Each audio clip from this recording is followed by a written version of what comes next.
ਤੁਸੀਂ ਕਦੇ ਇਸ ਚੀਜ਼ ਨੂੰ ਚੈਲੰਜ ਕਰਨ ਦੀ ਕੋਸ਼ਿਸ਼ ਨਹੀਂ ਕੀਤੀ ਕਿ ਜਾ ਕੇ ਕੋਰਟ ਵੱਲ ਰੁਖ ਕਰੀਏ, ਅਸੀਂ ਇਹਨੂੰ ਚੈਲੰਜ ਕਰੀਏ ਕਿ ਇਦਾਂ ਕਿਉਂ ਬਣਾ ਦਿੱਤਾ ਗਿਆ ਜਥੇਦਾਰ? ਜੇ ਤੁਸੀਂ ਫਿਰ ਸੱਚ ਹੀ ਕਹੋਣਾ ਮੇਰੇ ਕੋਲੋਂ, ਇੱਥੋਂ ਤੱਕ ਕਿ ਜਥੇਦਾਰ ਨੂੰ ਕਟਹਿਰੇ ਜਾ ਕੇ ਖੜਾ ਹੋਣਾ ਪਊਗਾ। ਜਿਹੜੇ ਗੁਰੂ ਸਾਹਿਬ ਦੇ ਵੇਲੇ ਸੀਗੇ, ਰਾਮ ਰਾਈਏ, ਧੀਰ ਮਿਲੀਏ, ਕਹਿੰਦੇ ਰੋਟੀ ਬੇਟੀ ਦੀ ਸਾਂਝ ਨਹੀਂ ਕਰਨੀ, ਉਹਨਾਂ ਨੇ ਕਿਸੇ ਨੂੰ ਨਹੀਂ ਕਿਹਾ। ਤੇ ਇਹ ਜਿਹੜਾ ਛੇਕਣਾ, ਇਹਨੂੰ ਮੈਂ ਥਾਣੇਦਾਰੀ ਕਹਿਣਾ। ਬਹੁਤ ਫਿਲੋਸਫਰ ਫਿਰਦੇ ਨੇ, ਬਹੁਤ ਘੁੰਮਦੇ ਨੇ, ਕੋਈ ਵੀ ਕਿਤਾਬ ਲਿਖ ਕੇ ਇਦਾਂ ਦਾ ਸਵਾਲ ਚੁੱਕ ਦੇਗਾ। ਮੇਰੇ ਲਿਖੇ ਹੋਏ ਨੂੰ ਚੈਲੰਜ ਕਰੇ। ਜਿੱਦਾਂ ਉਹਨਾਂ ਨੇ ਚੈਲੰਜ ਕੀਤਾ, ਮੈਂ ਕਹਿੰਦਾ ਆਓ ਕੋਰਟ ਵਿੱਚ। ਪ੍ਰੋਬਲਮ ਤਾਂ ਹੈਗੀ ਕਿ ਉਹ ਜਿਹੜਾ ਜਥੇਦਾਰ, ਮੇਰੀ ਇਹ ਗੱਲ ਕਈਆਂ ਨਾਲ ਹੋਈ ਆ, ਉਹ ਜੀ ਕਾਰਜਕਾਰੀ ਕਿਉਂ ਕਿਹਾ? ਮੈਂ ਕਿਹਾ ਤੁਸੀਂ ਸਵਾਲ ਕਰੋ ਕਿ ਜਥੇਦਾਰ ਦਾ ਅਹੁਦਾ ਹੀ ਕਿਉਂ ਹੈਗਾ। ਦਰਬਾਰ ਸਾਹਿਬ ਦੇ ਵਿੱਚ ਵੀ ਪੁਜਾਰੀ ਹੁੰਦੇ ਸੀ, ਉਦਾਸੀ ਪੁਜਾਰੀ ਹੁੰਦੇ ਸੀ, ਸਿੱਖ ਨਹੀਂ ਸੀ ਹੁੰਦੇ। ਇਹਦੇ ਪਿੱਛੇ ਮਨਸ਼ਾ ਹੈ ਬੜੀ ਵੱਡੀ ਭਾਰੀ, ਕਿਉਂਕਿ ਜਦੋਂ ਉਸ ਬੰਦੇ ਨੂੰ ਗੈਰ ਕਾਨੂੰਨੀ ਢੰਗ ਨਾਲ ਅਪਾਇੰਟ ਕਰਨਾ, ਉਹਦੇ ਅਪਾਇੰਟਮੈਂਟ ਦੇ ਰੂਲ ਹੀ ਕੋਈ ਨਹੀਂ ਹੈਗੇ, ਨਿਯਮ ਹੀ ਕੋਈ ਨਹੀਂ ਹੈਗੇ। ਜੇ ਤੁਸੀਂ ਫਿਰ ਉਹਨੂੰ ਕਹਿੰਦੇ ਪਾਵਰਾਂ ਵੀ ਬੜੀਆਂ ਦੇ ਦਿੱਤੀਆਂ ਜਾਂਦੀਆਂ। ਪਾਵਰਾਂ ਤੇ ਸੁਪਰੀਮ, ਮੈਂ ਤਾਂ ਕਹਿੰਦਾ ਉਹਨਾਂ ਨੂੰ ਪਾਵਰ ਇਹ ਹੈਗੀਆਂ ਜਿਹੜੇ ਗੁਰੂ ਸਾਹਿਬਾਨ ਦੇ ਕੋਲ ਪਾਵਰ ਵੀ ਨਹੀਂ ਸੀ।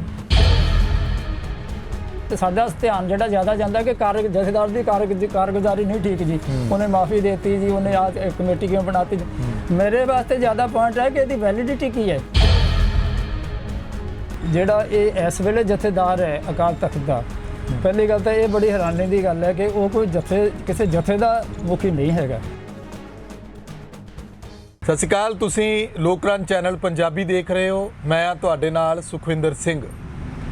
ਜਦੋਂ ਅੱਜ ਸਿੱਖ ਸਭਾ ਦੇ ਵਿੱਚ ਸ੍ਰੀ ਅਕਾਲ ਤਖਤ ਸਾਹਿਬ ਦੀ ਗੱਲ ਹੁੰਦੀ ਹੈ, ਜਥੇਦਾਰਾਂ ਦੀ ਗੱਲ ਹੁੰਦੀ ਹੈ, ਤਾਂ ਕਈ ਤਰ੍ਹਾਂ ਦੇ ਸਵਾਲ ਉੱਠਦੇ ਨੇ। ਸਿੱਖ ਧਰਮ ਦੇ ਵਿੱਚੋਂ ਹੀ ਕਈ ਅਜਿਹੇ ਲੋਕਾਂ ਨੂੰ ਛੇਕ ਦਿੱਤਾ ਗਿਆ ਜਿਨ੍ਹਾਂ ਨੇ ਬਾਅਦ ਵਿੱਚ ਸ੍ਰੀ ਅਕਾਲ ਤਖਤ ਸਾਹਿਬ ਦੀ ਹੋਂਦ ਦੇ ਉੱਤੇ ਵੀ ਸਵਾਲ ਖੜੇ ਕੀਤੇ ਕਿ ਅਕਾਲ ਤਖਤ ਸਾਹਿਬ ਕਿਸ ਤਰ੍ਹਾਂ ਬਣਿਆ। ਜਥੇਦਾਰ ਦੀ ਨਿਯੁਕਤੀ ਤੇ ਸਵਾਲ ਕੀਤੇ ਕਿ ਜਥੇਦਾਰ ਕਿਸ ਤਰ੍ਹਾਂ ਬਣਿਆ, ਜਥੇਦਾਰ ਆਇਆ ਕਿੱਥੋਂ, ਕਿਉਂ ਸ੍ਰੀ ਅਕਾਲ ਤਖਤ ਸਾਹਿਬ ਤੋਂ ਇੱਕ ਜਥੇਦਾਰ ਬਣਾ ਕੇ ਕਿਸੇ ਨੂੰ ਵੀ ਜਥੇਦਾਰ ਬਣਾ ਕੇ ਥੋਪ ਦਿੱਤਾ ਜਾਂਦਾ ਹੈ। ਇਸ ਤਰ੍ਹਾਂ ਦੇ ਕਈ ਤਰ੍ਹਾਂ ਦੇ ਇਲਜ਼ਾਮ ਖੜੇ ਹੁੰਦੇ ਨੇ, ਕਈ ਤਰ੍ਹਾਂ ਦੇ ਸਵਾਲ ਚੁੱਕੇ ਜਾਂਦੇ ਨੇ। ਇਹਨਾਂ ਸਾਰਿਆਂ ਦੇ ਉੱਤੇ ਅਸੀਂ ਗੱਲਬਾਤ ਕਰਾਂਗੇ ਕਿ ਜਥੇਦਾਰ ਦਾ ਅਹੁਦਾ ਸਿੱਖ ਧਰਮ ਦੇ ਵਿੱਚ ਕੀ ਅਹਿਮੀਅਤ ਰੱਖਦਾ ਹੈ, ਇਹਦਾ ਪਿਛੋਕੜ ਕੀ ਹੈ, ਉਤਪਤੀ ਕਿੱਦਾਂ ਹੋਈ, ਕਿਸ ਤਰ੍ਹਾਂ ਜਿਹੜਾ ਉਹ ਲਿਆ ਕੇ ਸਿੱਖਾਂ ਦੇ ਸਿਰ ਤੇ ਇਦਾਂ ਕਹਿ ਦਿੰਦੇ ਨੇ ਕਿ ਮੜ ਦਿੱਤਾ ਜਾਂਦਾ, ਕਿਉਂ ਮੜ ਦਿੱਤਾ ਜਾਂਦਾ, ਉਹਦੇ ਉੱਤੇ ਅਸੀਂ ਗੱਲਬਾਤ ਕਰਾਂਗੇ। ਮੇਰੇ ਨਾਲ ਪੰਜਾਬ ਯੂਨੀਵਰਸਿਟੀ ਚੰਡੀਗੜ੍ਹ ਤੋਂ ਰਿਟਾਇਰਡ ਤੇ ਵਿਦਵਾਨ, ਜਿਨ੍ਹਾਂ ਨੂੰ ਸਕਾਲਰ ਕਹਿ ਲਓ ਕਿ ਡਾਕਟਰ ਇਕਬਾਲ ਸਿੰਘ ਢਿੱਲੋਂ ਸਾਹਿਬ ਸਾਡੇ ਨਾਲ ਮੌਜੂਦ ਨੇ। ਢਿੱਲੋਂ ਸਾਹਿਬ, ਤੁਹਾਡਾ ਸਵਾਗਤ ਹੈ ਜੀ। ਢਿੱਲੋਂ ਸਾਹਿਬ, ਜਥੇਦਾਰ ਦੀ ਨਿਯੁਕਤੀ ਦੇ ਉੱਤੇ ਕਈ ਤਰ੍ਹਾਂ ਦੇ ਸਵਾਲ ਉੱਠਦੇ ਨੇ। ਪਿਛੋਕੜ ਦੱਸੋ ਕਿ ਜਥੇਦਾਰ ਸ਼ਬਦ ਕਿੱਥੋਂ ਆਇਆ ਸ੍ਰੀ ਅਕਾਲ ਤਖਤ ਸਾਹਿਬ ਤੇ, ਕਿਉਂ ਜਥੇਦਾਰ ਦੀ ਨਿਯੁਕਤੀ ਹੁੰਦੀ ਹੈ, ਇਹਦਾ ਕਾਰਨ ਕੀ, ਕਿਉਂ ਜਿਹੜਾ ਸਿੱਖ ਧਰਮ ਦੇ ਵਿੱਚ ਲਗਾਤਾਰ ਵਿਵਾਦ ਉੱਠਦੇ ਨੇ ਜਥੇਦਾਰ ਨੂੰ ਲੈ ਕੇ? ਫਿਰ ਇਸ ਤਰ੍ਹਾਂ ਜੀ ਕਿ ਜੋ ਜਥੇਦਾਰ ਅਕਾਲ ਤਖਤ ਦਾ ਅਹੁਦਾ ਹੈ,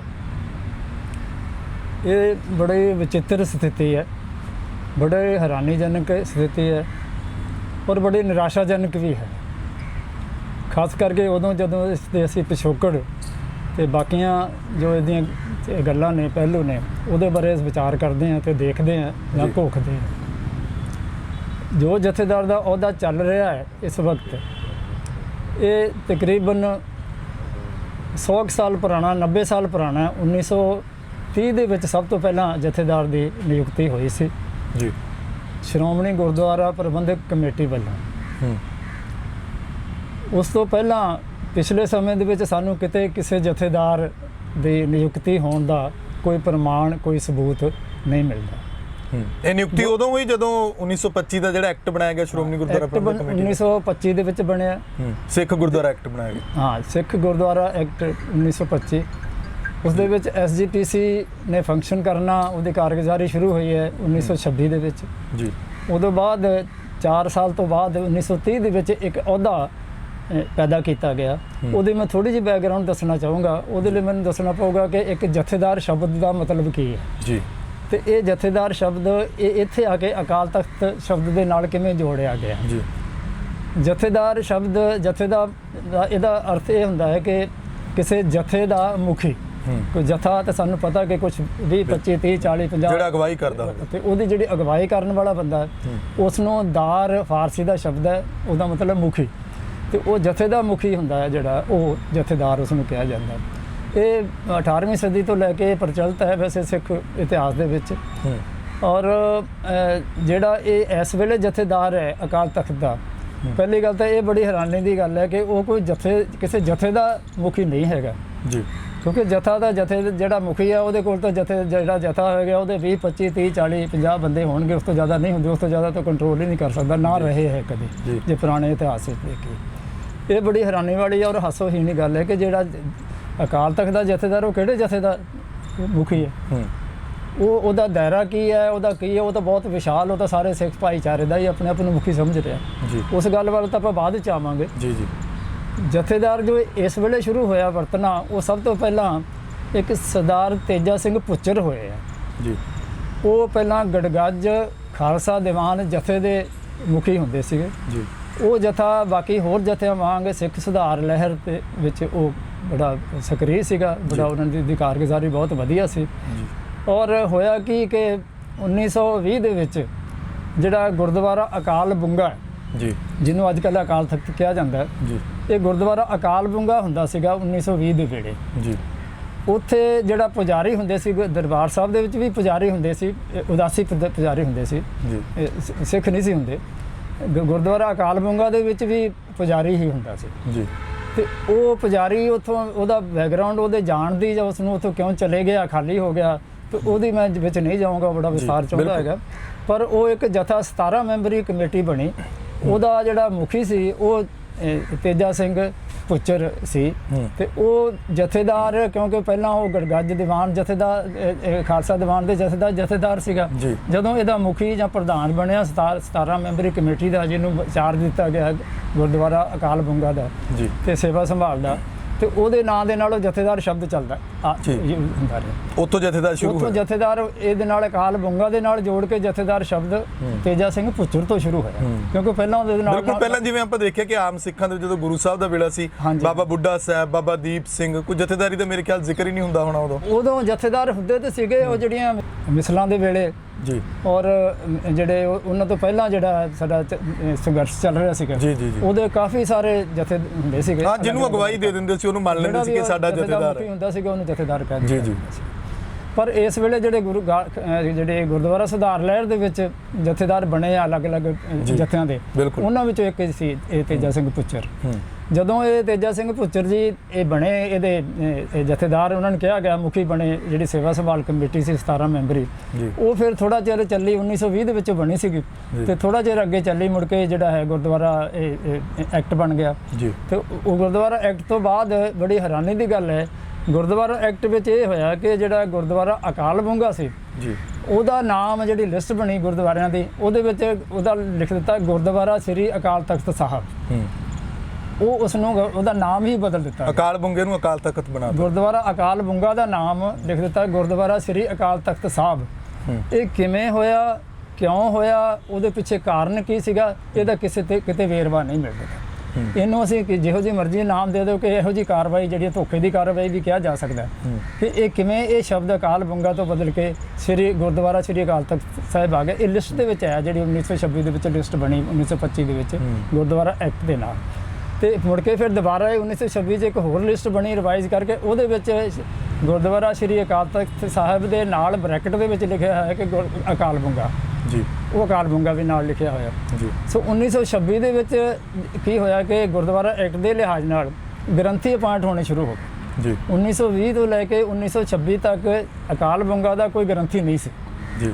ਤੇ ਪਰ 1926 ਦੇ ਵਿੱਚ ਜਿਵੇਂ ਗ੍ਰੰਥੀ ਬਣ ਗਏ, ਅਸਲ ਵਿੱਚ ਗ੍ਰੰਥੀ ਸ਼ਬਦ ਹੈ ਨਹੀਂ, ਗੁਰਦੁਆਰਾ ਐਕਟ ਦੇ ਵਿੱਚ ਗ੍ਰੰਥੀ ਸ਼ਬਦ ਨਹੀਂ ਹੈਗਾ। ਉੱਥੇ ਪ੍ਰੀਸਟ ਹੈ, ਪ੍ਰੀਸਟ ਵੀ ਨਹੀਂ ਹੈਗਾ, ਮਿਨਿਸਟਰ ਹੈ, ਕਿਉਂਕਿ ਜਿਹੜਾ ਗੁਰਦੁਆਰਾ ਐਕਟ ਹੈ ਉਹ ਅੰਗਰੇਜ਼ੀ ਵਿੱਚ ਬਣਿਆ ਹੋਇਆ, ਅੰਗਰੇਜ਼ੀ 'ਚ ਲਿਖਿਆ ਹੈ। ਉੱਥੇ ਜਿਹੜਾ ਪੁਜਾਰੀ ਹੈ ਉਹਦੇ ਵਾਸਤੇ ਮਿਨਿਸਟਰ, ਕਿਉਂਕਿ ਅੰਗਰੇਜ਼ੀ ਦੇ ਵਿੱਚ ਜਿਹੜਾ ਮਿਨਿਸਟਰ ਹੈ ਨਾ, ਉਹਦਾ ਮਤਲਬ ਇੱਕ ਤਾਂ ਮਿਨਿਸਟਰ ਜਿਹੜਾ ਅੱਜ ਕੱਲ੍ਹ ਅਸੀਂ ਸਮਝਦੇ ਹਾਂ, ਇੱਕ ਮਿਨਿਸਟਰ ਹੁੰਦਾ ਜਿਹੜਾ ਪੁਜਾਰੀ, ਪ੍ਰੀਸਟ ਹੈ, ਉਹਨੂੰ ਵੀ ਮਿਨਿਸਟਰ ਹੀ ਕਹਿੰਦੇ ਆ। ਔਰ ਇਹ ਜਿਹੜਾ ਹੁਣ ਮਿਨਿਸਟਰ ਸ਼ਬਦ ਜਿਹੜਾ ਵਰਤਿਆ ਜਾਂਦਾ, ਇਹ ਉੱਥੋਂ ਹੀ ਆਇਆ ਹੈ। ਇੱਕ ਜ਼ਿੰਮੇਵਾਰ ਉਹਦਾ ਵੱਡਾ, ਜਿਹੜਾ ਜ਼ਿੰਮੇਵਾਰੀ ਵਾਲਾ ਉਹਦਾ, ਉਹਨੂੰ ਮਿਨਿਸਟਰ, ਕਿਉਂਕਿ ਉਹਨਾਂ ਦਿਨਾਂ 'ਚ ਪੁਜਾਰੀ ਦੀ ਬੜੀ ਵੱਡੀ ਹਸਤੀ ਹੁੰਦੀ ਸੀ। ਖੈਰ ਉਹ ਜਿਹੜਾ ਪੁਜਾਰੀ ਸੀਗਾ ਉਹਦੀ ਜਗ੍ਹਾ ਤੇ ਇਹਨਾਂ ਨੇ ਸ਼ਬਦ ਵਰਤ ਲਿਆ ਗ੍ਰੰਥੀ। ਜਿਵੇਂ ਉਹ ਆਪਾਂ ਲਾ ਲਈਏ ਕਿ ਹਿੰਦੂ ਤੋਂ ਵੀ ਮਤ ਦੇ ਵਿੱਚ ਹੈ ਕਿ ਜੇ ਪੂਜਾ ਕਰਦਾ ਤਾਂ ਪੁਜਾਰੀ ਹੈ, ਸਾਡੇ ਵਾਲੇ ਗ੍ਰੰਥਾਂ ਦੀ ਸੰਭਾਲ ਕਰਦੇ ਤਾਂ ਗ੍ਰੰਥੀ ਬਣਾ ਉਹ ਗ੍ਰੰਥੀ ਹੋ ਗਿਆ। ਹਾਲਾਂਕਿ ਜਿਹੜਾ ਗੁਰੂ ਸਾਹਿਬਾਨ ਦੇ ਵੇਲੇ ਤੋਂ ਲੈ ਕੇ ਜਾਂ ਬਾਅਦ ਵਿੱਚ ਪੁਜਾਰੀ ਦੀ ਕੋਈ ਵਿਵਸਥਾ ਨਹੀਂ ਹੈ ਗੁਰੂ ਸਾਹਿਬ ਦੇ ਫਲਸਫੇ ਵਿੱਚ। ਖੈਰ ਉਹਨਾਂ ਨੇ ਜਿਹੜਾ ਗ੍ਰੰਥੀ ਸੀ ਨਾ ਇਹ ਅਕਾਲ ਬੁੰਗਾ ਦਾ, ਉਹਨੂੰ ਗ੍ਰੰਥੀ ਹੀ ਨਹੀਂ ਸਿੱਧਾ ਹੈੱਡ ਗ੍ਰੰਥੀ ਬਣਾ ਦਿੱਤਾ ਜੀ। ਉਹਦਾ ਇੱਕੋ ਇੱਕ ਗ੍ਰੰਥੀ ਹੈ, ਮੁੱਖ ਗ੍ਰੰਥੀ ਉਹਨੂੰ ਮੁੱਖ ਗ੍ਰੰਥੀ ਕਹਿਤਾ। ਤੇ ਉੱਥੇ ਜਿਹੜਾ ਸਭ ਤੋਂ ਪਹਿਲਾਂ ਲੱਗਿਆ ਉਹਦਾ ਮੁੱਖ ਗ੍ਰੰਥੀ ਬਣਿਆ ਉਹ ਇੱਕ ਹੋਰ ਸੀਗਾ ਤੇਜਾ ਸਿੰਘ, ਉਹਦਾ ਨਾਮ ਸੀ ਤੇਜਾ ਸਿੰਘ ਅੱਕਰਪੁਰੀ ਜੀ। ਉਹ ਤੇਜਾ ਸਿੰਘ ਅੱਕਰਪੁਰੀ ਜਿਹੜਾ ਸੀਗਾ ਕਿਉਂਕਿ ਪਹਿਲਾਂ ਪਹਿਲੀ ਵਾਲੀ ਕਮੇਟੀ ਦੇ ਵਿੱਚ ਰਿਹਾ ਹੋਇਆ ਸੀ ਤੇ ਉਹਦਾ ਇੰਚਾਰਜ ਵੀ ਮੁਖੀ ਵੀ ਬਣਿਆ ਸੀਗਾ ਪੁੱਚਰ ਤੋਂ ਬਾਅਦ, ਤੇ ਉਹਦੇ ਨਾਂ ਦੇ ਨਾਲ ਵੀ ਜਥੇਦਾਰ ਲਾਤਾ ਜੀ। ਹੈਗਾ ਉਹ ਮੁੱਖ ਗ੍ਰੰਥੀ ਹੈ ਗੁਰਦੁਆਰਾ ਅਕਾਲ ਬੁੰਗਾ ਦਾ, ਪਰ ਉਹਦੇ ਨਾਲ ਜਥੇਦਾਰ ਲਾ ਰਿਹਾ ਕਿ ਜਥੇਦਾਰ ਅੱਕਰਪੁਰੀ, ਜਥੇਦਾਰ ਤੇਜਾ ਸਿੰਘ ਅੱਕਰਪੁਰੀ। ਉਹਨੂੰ ਜਥੇਦਾਰ ਤੇਜਾ ਸਿੰਘ ਅੱਕਰਪੁਰੀ ਬੁਲਾ ਰਹੇ ਆ। ਉਹ 26 ਤੋਂ ਲੈ ਕੇ 30 ਤੱਕ ਰਿਹਾ ਜੀ। 30 ਦੇ ਵਿੱਚ ਕੀ ਹੋਇਆ ਕਿ ਉਦੋਂ ਇੱਕ ਜਥੇਦਾਰ ਦਾ ਅਲੱਗ ਅਹੁਦਾ ਪੈਦਾ ਕਰ ਦਿੱਤਾ ਗਿਆ ਜੀ। ਗੁਰਦੁਆਰਾ ਅਕਾਲ ਬੁੰਗਾ ਦਾ ਮੁੱਖ ਗ੍ਰੰਥੀ ਦਾ ਅਹੁਦਾ ਅਲੱਗ ਹੈ, ਜਿੱਥੇ ਤੇਜਾ ਸਿੰਘ ਅੱਕਰਪੁਰੀ ਹੈ। ਉਹਨਾਂ ਦੇ ਵਾਸਤੇ ਇੱਕ ਹੋਰ ਉਸ ਤੋਂ ਅਲੱਗ ਅਹੁਦਾ ਤਿਆਰ ਕੀਤਾ ਗਿਆ ਜਥੇਦਾਰ ਦਾ। ਇਹ ਸ਼੍ਰੋਮਣੀ ਕਮੇਟੀ ਨੇ ਤੈਅ ਕੀਤਾ। ਇਹ ਸਾਰਾ ਕੁਝ ਸ਼੍ਰੋਮਣੀ ਕਮੇਟੀ ਨੇ ਕੀਤਾ। ਔਰ ਇਹ ਕਿਵੇਂ ਗਲਤ ਢੰਗ ਨਾਲ ਕੀਤਾ ਮੈਂ ਬਾਅਦ ਵਿੱਚ ਇਹਦੇ ਬਾਰੇ ਉਹਨਾਂ ਸਮੇਂ ਦੇ ਵਿੱਚ ਜਿਹੜੇ ਮੌਜੂਦਾ ਕਮੇਟੀ ਸੀ ਜਾਂ ਜਿਹੜੇ ਪ੍ਰਧਾਨ ਸੀ ਉਹਨਾਂ ਨੇ ਤੈਅ ਕਰ ਦਿੱਤਾ ਸੀ। ਉਹ ਜਿਹੜੀਆਂ ਜਦੋਂ ਉਹਨਾਂ ਦੀ ਮੀਟਿੰਗਾਂ ਹੁੰਦੀ ਸੀ ਜਾਂ ਐਗਜ਼ੈਕਟਿਵ ਦੀ ਮੀਟਿੰਗ ਹੁੰਦੀ ਸੀ ਜਾਂ ਉਹ ਆਪਣੇ ਢੰਗ ਦੇ ਨਾਲ ਜਾਂ ਆਪੋ ਦੇ ਢੰਗ ਦੇ ਨਾਲ ਹੀ ਉਹਨਾਂ ਨੇ ਇਹ ਸਾਰੇ ਸਿਸਟਮ ਜਿਹੜਾ ਨਾ ਉਹ ਬਣਾ ਰਹੇ। ਤੇ ਉਹਦੇ ਵਿੱਚ ਜਿਹੜਾ ਮੁੱਖ ਗ੍ਰੰਥੀ ਦਾ ਅਹੁਦਾ ਸੀਗਾ ਉਹਦੇ ਨਾਲ ਇੱਕ ਹੋਰ ਅਹੁਦਾ ਅਲੱਗ ਪੈਦਾ ਕਰ ਦਿੱਤਾ, ਕਿਉਂਕਿ ਮੁੱਖ ਗ੍ਰੰਥੀ ਦਾ ਅਹੁਦਾ ਤਾਂ ਗੁਰਦੁਆਰਾ ਐਕਟ ਦੇ ਵਿੱਚ ਸ਼ਾਮਲ ਹੈ। ਜਿਹੜਾ ਗ੍ਰੰਥੀ ਦਾ ਸ਼ਾਮਲ ਹੈ ਉਹਨੂੰ ਕਹਿ ਮੁੱਖ ਗ੍ਰੰਥੀ ਰਹੇ ਸੀ। ਇਹ ਫਿਰ ਨਾਲ ਹੀ ਜਥੇਦਾਰ ਦਾ ਅਹੁਦਾ ਇੱਕ ਅਲੱਗ ਐਡੀਸ਼ਨਲ ਵਾਧੂ ਅਹੁਦਾ ਪੈਦਾ ਕਰ ਦਿੱਤਾ ਗਿਆ। ਉਹਦੇ ਉੱਤੇ ਲਾਇਆ ਗਿਆ ਜਥੇਦਾਰ ਤੇਜਾ ਸਿੰਘ ਅੱਕਰਪੁਰੀ ਨੂੰ ਜੀ। ਔਰ ਜਥੇਦਾਰ ਅੱਕਰਪੁਰੀ ਦੀ ਜਗ੍ਹਾ ਤੇ ਗਿਆਨੀ ਗੁਰਮੁਖ ਸਿੰਘ ਮੁਸਾਫਰ ਨੂੰ ਅਕਾਲ ਬੁੰਗਾ ਦਾ ਮੁੱਖ ਗ੍ਰੰਥੀ ਲਾ ਦਿੱਤਾ ਗਿਆ। ਉਹ 1 ਸਾਲ ਤੱਕ ਰਹੇ ਉੱਥੇ। 1 ਸਾਲ ਬਾਅਦ ਫਿਰ ਮੁੜ ਕੇ ਅਗਲਾ ਜਥੇਦਾਰ ਜਿਹੜਾ ਸੀ ਨਾ ਉਹ ਗੁਰਮੁਖ ਸਿੰਘ ਮੁਸਾਫਰ ਬਣ ਗਏ ਤੇਜਾ ਸਿੰਘ ਅੱਕਰਪੁਰੀ ਤੋਂ ਬਾਅਦ ਜੀ। ਹੁਣ ਇਹਦੇ 'ਚ ਇੱਥੇ ਨੋਟ ਕਰਨ ਵਾਲੀ ਗੱਲ ਇਹ ਹੈਗੀ ਹੈ ਕਿ ਜਥੇਦਾਰ ਦਾ ਜਿਹੜਾ ਇਹ ਅਹੁਦਾ ਐਡੀਸ਼ਨਲ ਨਵਾਂ ਪੈਦਾ ਕੀਤਾ ਗਿਆ, ਮੁੱਖ ਗ੍ਰੰਥੀ ਦਾ ਅਹੁਦਾ ਜਾਂ ਗ੍ਰੰਥੀ ਦਾ ਅਹੁਦਾ ਤਾਂ ਗੁਰਦੁਆਰਾ ਐਕਟ ਦੇ ਵਿੱਚ ਸ਼ਾਮਲ ਹੈ। ਇਹ ਜਥੇਦਾਰ ਦਾ ਅਹੁਦਾ ਗੁਰਦੁਆਰਾ ਐਕਟ ਵਿੱਚ ਸ਼ਾਮਲ ਨਹੀਂ ਹੈ। ਔਰ ਇਹ ਲੀਗਲ ਪੁਆਇੰਟ ਹੈ ਕਿ ਜੋ SGPC ਹੈ ਉਹ ਤਾਂ ਗੁਰਦੁਆਰਾ ਐਕਟ ਦੇ ਅੰਡਰ ਕੰਮ ਕਰਦੀ ਹੈ ਜੀ। ਉਹਦੇ ਨਿਯਮਾਂ ਦੇ ਅੰਡਰ ਹੀ ਪੈਦਾ ਹੋਈ ਹੈ, ਨਿਯਮਾਂ ਦੇ ਮੁਤਾਬਕ ਹੀ ਉਹ ਕੰਮ ਕਰਦੀ ਹੈ। ਬਿਲਕੁਲ ਉਹ ਇੱਕ ਨਿਯਮਾਂ ਤੋਂ ਬਾਹਰ ਜਾ ਕੇ ਇੱਕ ਅਹੁਦਾ ਪੈਦਾ ਕਰ ਰਹੀ ਹੈ ਜਿਹੜਾ ਗੁਰਦੁਆਰਾ ਐਕਟ ਵਿੱਚ ਇਹਦਾ ਨਾਮ ਵੀ ਨਹੀਂ ਹੈਗਾ। ਬਿਲਕੁਲ। ਤੇ ਜੇ ਅਸੀਂ ਜਿਹੜੀ ਕਾਨੂੰਨੀ ਭਾਸ਼ਾ ਵਿੱਚ ਗੱਲ ਕਰਨੀ ਹੋਵੇ ਤੇ ਫਿਰ ਇਹ ਇਲੀਗਲ ਗੈਰ ਕਾਨੂੰਨੀ ਕਾਰਵਾਈ ਹੋਵੇ। 1930 ਵਿੱਚ ਅਹੁਦਾ ਪੈਦਾ ਕੀਤਾ ਗਿਆ ਗੈਰ ਕਾਨੂੰਨੀ ਦੇ ਢੰਗ ਨਾਲ। ਗੁਰਦੁਆਰਾ ਐਕਟ ਵਿੱਚ ਉਹਦਾ ਕਿਤੇ ਰੈਫਰੈਂਸ ਨਹੀਂ ਹੈ, ਉਹ 'ਚ ਕੋਈ ਪ੍ਰੋਵੀਜ਼ਨ ਨਹੀਂ ਹੈ। ਉਹਦੀਆਂ ਅਗਲੇ ਉਹਦੇ ਇੰਪਲੀਕੇਸ਼ਨਸ ਜਾਂ ਉਹਦਾ ਅਸਰ ਕੀ ਹੈ ਉਹ ਆਪਾਂ ਬਾਅਦ 'ਚ ਆਪਾਂ ਗੱਲ ਕਰਾਂਗੇ। ਉਹ ਅਹੁਦਾ ਬਣਾ ਲਿਆ ਗਿਆ। ਤੇਜਾ ਸਿੰਘ ਅੱਕਰਪੁਰੀ ਨੂੰ ਜਥੇਦਾਰ ਉੱਤੇ ਲਾ ਦਿੱਤਾ ਗਿਆ। ਅਗਲਾ ਗੁਰਮੁਖ ਸਿੰਘ ਮੁਸਾਫਰ ਆ ਗਏ। ਉਸ ਤੋਂ ਬਾਅਦ ਫਿਰ ਮੋਹਨ ਸਿੰਘ ਨਾਗੋਕੇ ਆ ਗਏ। ਉਸ ਤੋਂ ਬਾਅਦ ਫਿਰ ਹੈਗੇ ਪ੍ਰਤਾਪ ਸਿੰਘ ਆ ਗਏ। ਉਹਦੇ ਬਾਅਦ ਮੋਹਨ ਸਿੰਘ ਤੋੜ ਆ ਗਏ। ਉਹਦੇ ਫਿਰ ਸਾਧੂ ਸਿੰਘ ਭੌਰਾ ਆ ਗਏ। ਉਹ ਫਿਰ ਚਲਦੀ ਗੱਲ ਅੱਜ ਜਿਹੜਾ ਜਥੇਦਾਰ ਅਕਾਲ ਤਖਤ ਹੈ ਉਹ 21ਵਾਂ ਜਥੇਦਾਰ ਹੈ 1930 ਤੋਂ ਲੈ। ਉਹ ਵੀ ਕਾਰਜਕਾਰੀ। ਚਲੋ ਕਾਰਜਕਾਰੀ ਤਾਂ ਜੇ ਹੁਣ ਪੱਕੀ ਪੋਸਟ ਹੋਵੇ ਤਾਂ ਕਾਰਜਕਾਰੀ ਵੀ ਕਈ ਵਾਰ ਲੱਗ ਜਾਂਦਾ, ਉਹਦੀ ਐਡੀ ਪ੍ਰੋਬਲਮ ਨਹੀਂ ਹੈਗੀ। ਪ੍ਰੋਬਲਮ ਤਾਂ ਹੈਗੀ ਕਿ ਉਹ ਜਿਹੜਾ ਜਥੇਦਾਰ ਮੇਰੀ ਇਹ ਗੱਲ ਕਈਆਂ ਨਾਲ ਹੋਈ ਆ ਉਹ ਜੀ ਕਾਰਜਕਾਰੀ ਕਿਉਂ ਕਿਹਾ। ਮੈਂ ਕਿਹਾ ਤੁਸੀਂ ਸਵਾਲ ਕਰੋਗੇ ਜਥੇਦਾਰ ਦਾ ਅਹੁਦਾ ਹੀ ਕਿਉਂ ਹੈਗਾ, ਅਹੁਦਾ ਹੀ ਕਿਉਂ ਹੈ। ਤੁਹਾਨੂੰ ਕੀ ਲੱਗਦਾ ਉਹਦਾ ਕਿਉਂ ਸਥਾਪਿਤ ਕੀਤਾ ਗਿਆ? ਕੋਈ ਇਹ ਸੀ ਕਿ ਸਿੱਖ ਕੌਮ ਨੂੰ ਜਿਹੜਾ ਉਹ ਆਪਣੇ ਇੱਕ ਝੰਡੇ ਥੱਲੇ ਲਿਆਉਣ ਦੀ ਕੋਸ਼ਿਸ਼ ਕੀਤੀ ਗਈ ਕਿ ਇੱਕ ਬੰਦੇ ਦਾ ਹੁਕਮ ਮੰਨੇ, ਜਿਵੇਂ ਕਿਹਾ ਜਾਂਦਾ ਹੈ ਕਿ ਸਾਡਾ ਸੁਪਰੀਮ ਹੈ, ਸ਼੍ਰੋਮਣੀ ਕਮੇਟੀ ਸੁਪਰੀਮ ਹੈ ਸਾਡੇ ਲਈ, ਜਾਂ ਸ੍ਰੀ ਅਕਾਲ ਤਖਤ ਸਾਹਿਬ ਸੁਪਰੀਮ ਹੈ, ਉਹ ਤੋਂ ਹੁਕਮ ਲਾਗੂ ਹੋਣ? ਦੇਖੋ ਜਦੋਂ ਨਿਯਮਾਂ ਦੀ ਵਾਇਲੇਸ਼ਨ ਉਲੰਘਣਾ ਕੀਤੀ ਜਾਂਦੀ ਹੈ ਉਹਦੇ ਪਿੱਛੇ ਜ਼ਰੂਰ ਮੰਦਭਾਵਨਾ ਹੁੰਦੀ ਹੈ। ਕਦੇ ਕੋਈ ਵੀ ਕਿਸੇ ਜਗ੍ਹਾ ਤੇ ਕੋਈ ਵਿਅਕਤੀ ਜਾਂ ਕੋਈ ਸਮੂਹ ਜਿਹੜੇ ਬਣੇ ਹੋਏ ਨਿਯਮ ਸਰਕਾਰ ਦੇ, ਗਵਰਨਮੈਂਟ ਦੇ ਜਾਂ ਆਪਣੇ ਕਿਸੇ ਅਦਾਰੇ ਦੇ, ਉਹਨਾਂ ਦੀ ਉਲੰਘਣਾ ਕਰਦਾ ਤੇ ਮੰਦਭਾਵਨਾ ਨਾਲ ਹੀ ਕਰਦਾ। ਇਹਦਾ ਮਤਲਬ ਜੇ ਇਹ ਅਹੁਦਾ ਗੈਰ ਕਾਨੂੰਨੀ ਢੰਗ ਨਾਲ ਪੈਦਾ ਕੀਤਾ ਗਿਆ ਤੇ ਉਹਦੇ ਪਿੱਛੇ ਮੰਦਭਾਵਨਾ ਤਾਂ ਜ਼ਰੂਰ ਹੈਗੀ ਹੈ। ਮੰਦਭਾਵਨਾ ਦਾ ਪਤਾ ਲੱਗੂਗਾ ਕਿ ਇਹ ਜਿਹੜਾ ਅਹੁਦਾ ਹੈ ਇਹਦੀ ਯੂਜ਼ ਕਿਵੇਂ ਕੀਤੀ ਜਾਂਦਾ, ਇਹਨੂੰ ਵਰਤਿਆ ਕਿਵੇਂ ਜਾ ਰਿਹਾ ਜੀ। ਬਿਲਕੁਲ ਵਰਤਿਆ ਕਿਵੇਂ ਜਾ ਰਿਹਾ ਹੈ ਕਿ ਇਹਦੀ ਹੁਣ ਅਪਾਇੰਟਿੰਗ ਅਥਾਰਟੀ ਕੌਣ ਹੈਗੀ? SGPC, Shiromani committee. SGPC ਦੇ ਕੋਲ ਇਹਦਾ ਅਧਿਕਾਰ ਹੀ ਕੋਈ ਨਹੀਂ ਉਹਨੂੰ ਅਪਾਇੰਟ ਕਰਨ ਦਾ, ਜਦੋਂ ਕਾਨੂੰਨ 'ਚ ਨਹੀਂ। ਜਿਹੜਾ ਉਹਨਾਂ ਦਾ ਦਾਇਰਾ ਹੈ SGPC ਦਾ ਦਾਇਰਾ ਹੈ ਕਿ ਜਿਹੜੇ ਗੁਰਦੁਆਰੇ ਇਤਿਹਾਸਕ ਗੁਰਦੁਆਰੇ ਪਹਿਲਾਂ ਸਾਰੇ ਇਕੱਠੇ ਪੰਜਾਬ ਸੀਗੇ, ਪਾਕਿਸਤਾਨ ਵਾਲੇ ਪੰਜਾਬ ਸੀਗੇ, ਪਾਕਿਸਤਾਨ ਵਾਲੇ ਨਿਕਲ ਗਏ, ਇਧਰਲੇ ਪੰਜਾਬ ਦੇ ਇਤਿਹਾਸਕ ਗੁਰਦੁਆਰੇ ਸਿਰਫ ਪਲੱਸ ਫਿਰ ਪੈਪਸੂ ਦੇ ਗੁਰਦੁਆਰੇ ਦੇ ਨਾਲ ਸ਼ਾਮਲ ਹੋਏ। ਇਹਨਾਂ ਸਾਰੇ ਗੁਰਦੁਆਰਿਆਂ ਦਾ ਪ੍ਰਬੰਧ ਕਰਨਾ ਜੀ, ਉਹਦੀ ਕਾਰਗੁਜ਼ਾਰੀ ਇੱਥੇ ਖਤਮ ਹੋ ਜਾਂਦੀ। ਜੇ ਮੈਂ ਕਹਾਂ ਇਹ ਲੱਗੂਗੀ ਬੜੀ ਅਟਪਟੀ ਗੱਲ ਕਿ ਸ਼੍ਰੋਮਣੀ ਗੁਰਦੁਆਰਾ ਪ੍ਰਬੰਧਕ ਕਮੇਟੀ ਨੂੰ ਤਾਂ ਮੈਂ ਧਾਰਮਿਕ ਅਦਾਰਾ ਨਹੀਂ ਮੰਨਦਾ, ਇਹ ਤਾਂ ਪ੍ਰਬੰਧਕੀ ਅਦਾਰਾ ਹੈ। ਬਿਲਕੁਲ ਕਿਸੇ ਗੁਰਦੁਆਰੇ ਦਾ, ਗੁਰਦੁਆਰਾ ਇੱਕ ਇੰਸਟੀਟਿਊਸ਼ਨ ਹੈ, ਉਹਦਾ ਪ੍ਰਬੰਧ ਚਲਾਉਣਾ ਹੈ। ਮੈਂ ਤਾਂ ਕਹਿੰਦਾ ਉਹਦਾ ਪ੍ਰਬੰਧ ਕੋਈ ਆਈਐਸ ਵੀ ਚਲਾ ਸਕਦਾ, ਇਹ ਤਾਂ ਪ੍ਰਬੰਧਕ ਕੰਮ ਹੈ ਉਹਦਾ। ਉਹਨਾਂ ਨੇ ਇਹ ਤੁਸੀਂ ਤੁਹਾਡਾ ਸਵਾਲ ਬੜਾ ਵਾਜਬ ਹੈ ਵੀ ਇਹ ਫਿਰ ਇਹ ਜਥੇਦਾਰ ਦਾ ਉਹਦਾ ਕਿਉਂ ਪੈਦਾ ਕੀਤਾ ਗਿਆ। ਇਹਦੇ ਪਿੱਛੇ ਮਨਸ਼ਾ ਹੈ ਬੜੀ ਵੱਡੀ ਭਾਰੀ, ਕਿਉਂਕਿ ਜਦੋਂ ਉਸ ਬੰਦੇ ਨੂੰ ਗੈਰ ਕਾਨੂੰਨੀ ਢੰਗ ਨਾਲ ਅਪਾਇੰਟ ਕਰਨਾ, ਉਹਦੇ ਅਪਾਇੰਟਮੈਂਟ ਦੇ ਰੂਲ ਹੀ ਕੋਈ ਨਹੀਂ ਹੈਗੇ, ਨਿਯਮ ਹੀ ਕੋਈ ਨਹੀਂ ਹੈਗੇ। ਜੇ ਤੁਸੀਂ ਇਹ ਫਿਰ ਉਹਨੂੰ ਕਹਿੰਦੇ ਪਾਵਰਾਂ ਵੀ ਬੜੀਆਂ ਦੇ ਦਿੱਤੀਆਂ ਜਾਂਦੀਆਂ। ਪਾਵਰਾਂ ਤੇ ਸੁਪਰੀਮ, ਮੈਂ ਤਾਂ ਕਹਿੰਦਾ ਉਹਨਾਂ ਨੂੰ ਪਾਵਰ ਇਹ ਹੈਗੀਆਂ ਜਿਹੜੇ ਗੁਰੂ ਸਾਹਿਬਾਨ ਦੇ ਕੋਲ ਪਾਵਰ ਵੀ ਨਹੀਂ ਸੀ। ਇਹਦੀ ਮੈਂ ਗੱਲ ਅੱਗੇ ਜਾ ਕੇ ਕਰੂੰਗਾ ਕਿ ਉਸ ਬੰਦੇ ਦੇ ਜਿਹੜਾ ਅਹੁਦਾ ਹੈ, ਮੈਂ ਬੰਦਾ ਤਾਂ ਨਹੀਂ, ਚਲੋ ਬੰਦੇ ਤਾਂ ਅਲੱਗ-ਅਲੱਗ ਹੈ, ਬੰਦੇ ਸਾਰੇ ਚੰਗੇ ਵੀ ਹੁੰਦੇ ਨੇ। ਜਿੱਦਾਂ ਦਾ ਪਹਿਲਾਂ ਮੈਂ ਪੰਜਾਂ ਦੇ ਨਾਂ ਲੈ ਰਹੇ ਹੋ, ਬੜੇ ਬਹੁਤ ਉੱਚ ਕੋਟੀ ਦੇ ਉੱਚੇ ਆਦਰਸ਼ਕ ਬੰਦੇ ਸੀਗੇ। ਤੁਸੀਂ ਲਾ ਲਓ ਅਕਰਪੁਰੀ ਆਦਰਸ਼ਕ ਬੰਦਾ ਸੀਗਾ, ਗੁਰਮੁਖ ਸਿੰਘ ਮੁਸਾਫਰ, ਮੋਹਨ ਸਿੰਘ ਨਾਗੋ ਕੇ, ਬਾਕੀ ਜਿਹੜੇ ਹੈਗੇ ਆ ਇਹ ਪ੍ਰਤਾਪ ਸਿੰਘ, ਮੋਹਨ ਸਿੰਘ ਤੋੜ, ਇਹ ਸਾਰੇ ਬੇਦਾਗ ਬੰਦੇ ਸੀਗੇ, ਬੜੇ ਇਮਾਨਦਾਰ ਤੇ ਬੜੇ ਜਿਹੜੇ ਹੈ ਲਗਨ ਵਾਲੇ ਤੇ ਸੁਹਿਰਦ ਬੰਦੇ ਸੀਗੇ।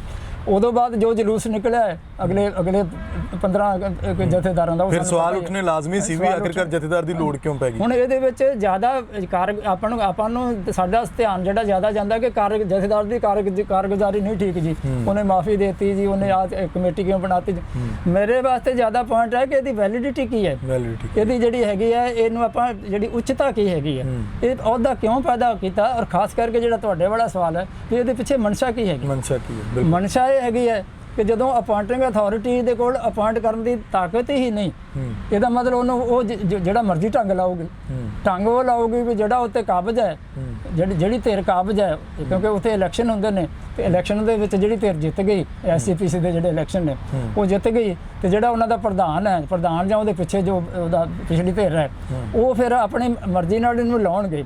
ਮਰਜ਼ੀ ਨਾਲ ਲਾ ਕੇ ਉਹਨੂੰ ਪਾਵਰ ਐਸੀਆਂ ਦਿੱਤੀਆਂ ਹੋਈਆਂ। ਪਾਵਰ ਕੀ ਹੈਗੀ ਹੈ ਕਿ ਤੁਸੀਂ ਕਿਸੇ ਵੀ ਸਿੱਖ ਭਾਈਚਾਰੇ ਵਿੱਚੋਂ ਕਿਸੇ ਬੰਦੇ ਨੂੰ ਵੀ ਆਪਣੇ ਕੋਲ ਸੰਮਨ ਕਰੋ। ਸੰਮਨ ਕਰਨਾ ਇੱਕ ਬਹੁਤ ਵੱਡਾ ਸਮਝੋ ਵੀ ਇੱਕ ਅਧਿਕਾਰ ਹੈ ਤੁਹਾਡੇ ਕੋਲ ਵੀ ਮੈਂ ਇੱਥੇ ਬੈਠਾ ਹਾਂ ਤੇ ਮੈਂ ਇੱਥੇ ਜਿਹੜਾ 2-2.5-3 ਕਰੋੜ ਬੰਦੇ ਆ ਸਿੱਖ ਭਾਈਚਾਰੇ ਦੇ, ਉਹਨਾਂ 'ਚੋਂ ਮੈਂ ਕਿਸੇ ਨੂੰ ਵੀ ਚਿੱਠੀ ਭੇਜਾਂ ਤਾਂ ਮੇਰੇ ਕੋਲ ਆ ਜਾਊਗਾ। ਜਿਹਦੇ ਤੇ ਇਤਰਾਜ਼ ਕੀਤਾ ਜਾਂਦਾ ਉਹਨੂੰ ਸੰਮਨ ਕੀਤਾ ਜਾਂਦਾ ਨਾ, ਇਹਦਾ ਹਰੇਕ ਨੂੰ ਤਾਂ ਨਹੀਂ ਕੀਤਾ ਜਾਂਦਾ। ਜੇ ਆਪਾਂ ਉਹਦੇ ਤੇ ਆਈਏ ਨਾ, ਜਿਹੜੀ ਗੱਲ ਮੇਨ ਆ ਕਿ ਜਿਹਦੇ ਤੇ ਇਤਰਾਜ਼ ਹੋਵੇ, ਜਿੱਤੇ ਹੁੰਦਾ ਕਿ ਇਹ ਗੁਰਬਾਣੀ ਨੂੰ ਲੈ ਕੇ ਉਲਟ ਫੇਰ ਕੁਝ ਨਾ ਕੁਝ ਕਰ ਰਿਹਾ, ਕੋਈ ਪ੍ਰਚਾਰ ਇਹੋ ਜਿਹਾ ਕਰ ਰਿਹਾ, ਇਤਰਾਜ਼ ਵੀ ਹੋਵੇ, ਪਰ ਜਿਹੜੀ ਸੰਮਨ ਕਰਨ ਵਾਲੀ ਧਿਰ ਹੈ ਉਹਦੀ ਵੈਲਿਡਿਟੀ ਤਾਂ ਹੋਣੀ ਚਾਹੀਦੀ। ਗੱਲ ਇਹ ਹੈ ਵੀ ਉਹ ਸੰਮਨ ਕਰਨ ਦਾ ਕੀ ਅਧਿਕਾਰ ਕੋਲ ਅਧਿਕਾਰ ਹੈਗਾ।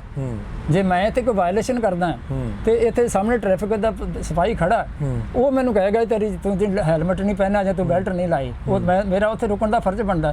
ਤੇ ਜੇ ਮੈਨੂੰ ਇੱਥੇ ਰਾਹ 'ਚ ਹੋਰ ਕੋਈ ਬੰਦਾ ਹੱਥ ਮਾਰ ਕੇ ਕਹੇ ਵੀ ਤੂੰ ਰੁਕ ਜਾ, ਤੂੰ ਬੈਲਟ ਨਹੀਂ ਲਾਈ, ਮੈਂ ਕਹੂੰਗਾ ਤੂੰ ਕਿਉਂ ਮੈਨੂੰ ਕਹਿ ਰਿਹਾ। ਉਹਦੀ ਉੱਚਤਾ ਮਤਲਬ ਆਪੋ ਬਣੀ ਅਦਾਲਤ ਬਣਾਈ, ਆਪੋ ਬਣੀ ਅਦਾਲਤ, ਆਪੇ ਥਾਣਾ ਬਣਾਤਾ। ਜ਼ਿਆਦਾ ਆਬਜੈਕਸ਼ਨੇਬਲ ਗੱਲ ਇਹ ਹੈਗੀ ਕਿ ਆਪੋ ਬਣੀ ਜਿਹੜੀ ਹੈਗੀ ਹੈ, ਜਿਹੜੀ ਆਪੋ ਬਣਾਇਆ ਹੋਇਆ, ਜਿੱਦਾਂ ਮੈਂ ਅੱਗੇ ਗੱਲ ਕੀਤੀ ਹੈ ਕਿ ਜਦੋਂ ਕੋਈ ਉਲੰਘਣਾ ਕਰਕੇ, ਕਾਨੂੰਨ ਦੀ ਉਲੰਘਣਾ, ਨਿਯਮਾਂ ਦੀ ਉਲੰਘਣਾ ਕਰਕੇ ਕੋਈ ਚੀਜ਼ ਪੈਦਾ ਕੀਤੀ ਜਾਂਦੀ ਹੈ ਜਾਂ ਉਲੰਘਣਾ ਕੀਤੀ ਜਾਂਦੀ ਹੈ, ਉਹਦੇ ਪਿੱਛੇ ਮਨਸ਼ਾ ਹੁੰਦੀ ਹੈ। ਮਨਸ਼ਾ ਕਿ ਇਹਨੂੰ ਫਿਰ ਇਹਦਾ ਮਤਲਬ ਵੀ ਕਿਸੇ ਨੂੰ ਬੁਲਾ ਲਓ, ਜਿਹੜੀ ਧਿਰ ਜਿਹਨੂੰ ਕਹੇਗੀ ਜੋ ਸਾਹਮਣੇ ਸਾਡੇ ਹੋ ਰਿਹਾ ਉਹਨੂੰ ਬੁਲਾ ਲਓ ਤੇ ਉਹਨੂੰ ਜਿੰਨਾ ਮਰਜ਼ੀ ਜਲੀਲ ਕਰੋ ਜਾਂ ਕੁਛ। ਤਨਖਾਹ ਤਾਂ ਤਨਖਾਹ ਹੀ ਹੈ ਨਾ, ਭਾਵੇਂ ਉਹਨੂੰ ਭਾਂਡੇ ਮਾਂਜਣ ਤੇ ਲਾਓ ਤੇ ਭਾਵੇਂ ਉਹਨੂੰ ਜਿਹੜਾ ਪਾਠ ਕਰਨ ਤੇ ਲਾਓ ਜਾਂ ਕੁਛ। ਤੁਸੀਂ ਇੱਕ ਦੋਸ਼ੀ ਤਾਂ ਕਰ ਦਿੱਤਾ। ਇੱਕ ਤੁਹਾਡਾ ਜਿਹੜਾ ਸਮਾਜਿਕ ਵਿਕਾਰ, ਜਿਹੜਾ ਤੁਹਾਡਾ ਇੱਕ ਹਿਊਮਨ ਰਾਈਟ ਹੈ, ਇੱਕ ਮਨੁੱਖੀ ਹੱਕ ਹੈ। ਮਨੁੱਖੀ ਹੱਕ ਅੱਜ ਤਾਂ ਇਹ ਹੈਗਾ, ਭਾਵੇਂ ਤੁਸੀਂ ਧਾਰਮਿਕਤਾ ਦੀ ਗੱਲ ਕੀਤੀ ਹੈ, ਮਨੁੱਖੀ ਹੱਕ ਤਾਂ ਇਹ ਹੈਗਾ ਕਿ ਤੁਹਾਨੂੰ ਬੋਲਣ ਦੀ ਆਜ਼ਾਦੀ ਹੈ।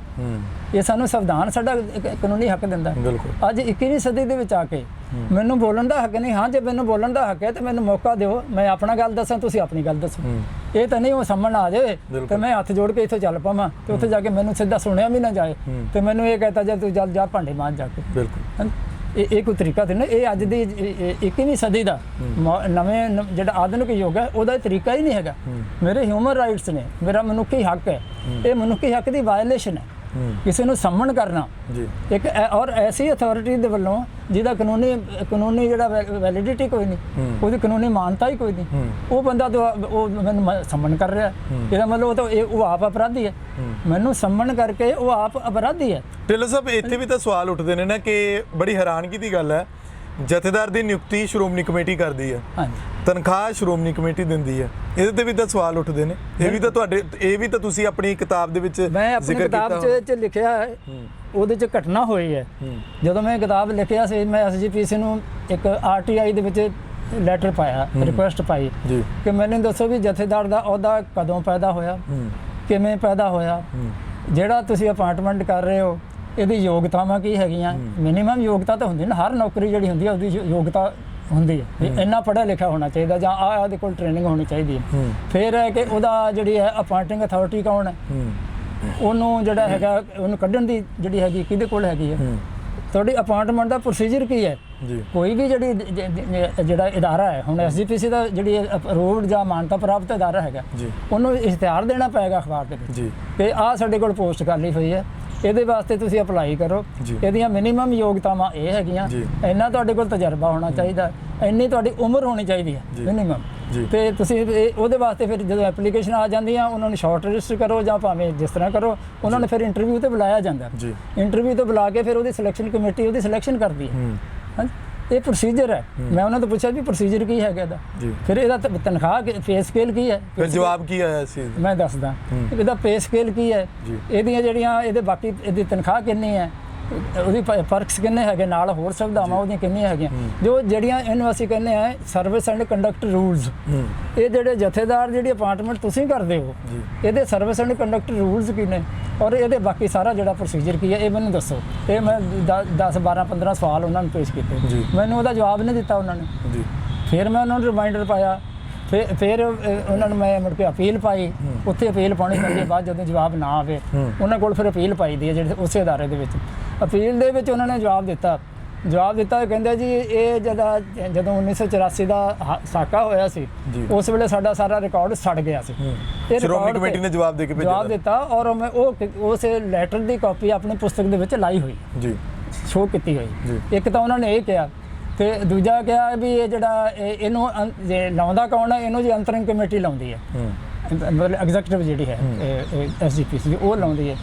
ਤੀਸਰਾ ਜਿਹੜਾ ਹੈਗਾ ਕਿ ਜਥੇਦਾਰਾਂ ਦੀ ਸੂਚੀ ਨਾਲ ਨੱਥੀ ਹੈ, ਤੇ ਮੈਂ ਜਿਹੜੀ ਲਿਸਟ ਮੰਗੀ ਸੀ ਵੀ ਜਿਹੜੇ ਹੁਣ ਤੱਕ ਦੇ ਜਥੇਦਾਰ ਗਏ ਉਹਨਾਂ ਦੀ ਸੂਚੀ ਦਿਓ, ਤੇ ਸੂਚੀ ਨਾਲ ਨਹੀਂ ਸੀ। ਫਿਰ ਮੈਂ ਰਿਮਾਈਂਡਰ ਪਾਇਆ, ਮੈਂ ਕਹਿੰਦਾ ਸੂਚੀ ਤਾਂ ਤੁਸੀਂ ਲਾਈ ਨਹੀਂ। ਫਿਰ ਸੂਚੀ ਜਿਹੜੀ ਲਾਈ ਅੱਧ ਅਧੂਰੀ, ਉਹਨਾਂ ਕੋਲ ਕੋਈ ਰਿਕਾਰਡ ਨਹੀਂ ਹੈ ਕਿ 1930 ਤੋਂ ਪਹਿਲਾਂ ਦੇ ਜਥੇਦਾਰ ਕਿਹੜੇ ਕਿਉਂਕਿ ਲੱਗਿਆ ਹੀ ਕਦੀ ਨਹੀਂ।